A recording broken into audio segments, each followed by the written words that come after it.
Okay, this is a quick talk through exercise 10.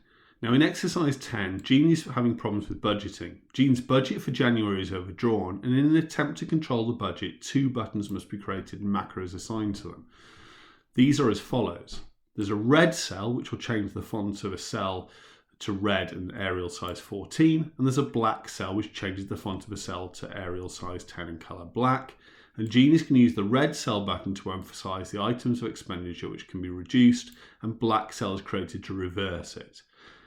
We start with a spreadsheet that's set up like this. Okay, so if we just have a look at mine here for a second, you should see we've got expenditure and income. And all I've done here is enter in all the data here, right click it, go on to the format cells option and make sure it's set as currency. I've done the total expenditure, so I've done here is I've done equals sum. I've selected the range from B4 through to B12, and we've got a total. And then I've done a balance here, which is the income, which is at this moment is $900 minus the expenditure. And you'll see at the moment, Jean is in deficit by $47.08. Now, what we want to do is we want to highlight the ones she can reduce. So the easiest option would be to use the home option, click on the color, click on the size, and just do the ones that we need to do. But the instructions this time tell us we need to use a macro. And macros are a bit of a funny thing because macros are basically a piece of Visual Basic script that runs in order to allow a set of repeating functions to happen. And those could be things like setting the color and the font, but they could also involve importing other things or running other programs. Macros are potentially dangerous because what they allow you to do is they allow you to do anything else on the computer. So it could allow you to go in and change the settings. It could allow you to go in and password protect files.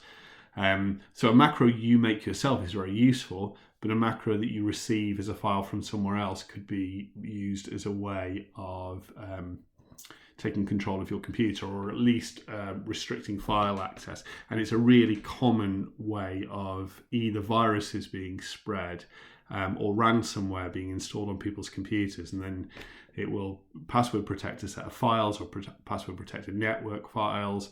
Then it will post something onto a forum. The person who created the virus will see that post. They'll then be able to send an email to the company saying, pay us $2,000 in order to access your files again. And this is a real example. Now, we want to use this. Now, you can see on mine, I've already enabled the developer tab here. This won't be enabled on yours as default. So what we need to do, go to File, go to the options. Within the options, there's a thing here called Customize Ribbon. And on the right-hand side under the main tabs, there's this developer one. Now, if you expand that, there's various other options, but we don't need that. We just need to enable the developer tab, and we need to press OK. We've now got a developer tab. We want to record a macro now, and then we want to apply it to a button. And all we wanted to do on the macro is set the color to red and size to 14. So we're going to click on Record Macro, and I'm going to call this macro Red Cell. Okay, and I'm going to press OK. I've been messing around before, so you can see that's why there's one already, so I'm just going to replace the existing one. Now, everything I do now will get recorded. So what we're going to do is on the cell, we're going to click on change the font to red, and I think it said change it to size 14, and it said change it to Arial. Okay, so that's the macro finished. Now if we go back to the developer option, we can stop recording that macro. So we've now got a macro created. We now need a button to apply it to. So what we're going to do here is we're going to go to Insert, and we're going to choose a button. So I'm going to draw the button out here. We're going to use the red cell as the macro that we're going to apply it from, and we're going to press OK. We can double click in this and we can delete what it says, and we can call it something like red cell or red button. Okay. Now if we click on another one and we click the red cell one, you'll see it now applies the same changes. So any we want to change, we can do.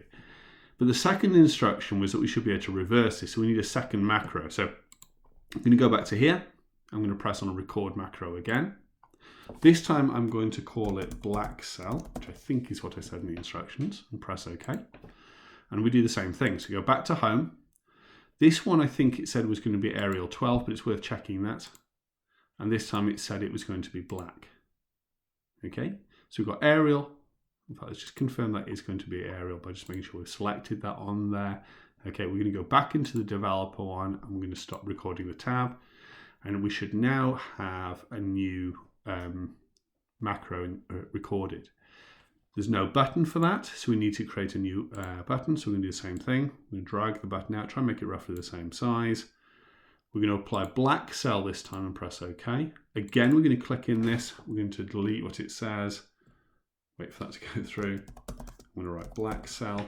And now if we click on this one and click on the black cell, it goes back to black. Not the original formatting we had, so potentially we could highlight the whole lot like that if you wanted.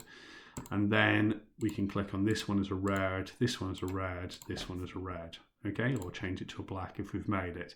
And the macro can be quite good for that. And as I said, we could use it to do a lot more complicated bits. So if we were doing a much more complicated set of script that we're going to do regularly, macros are very good. Obviously, they're not the easiest way of doing short, simple things where you could just use a highlighting control. But that's effectively that task complete.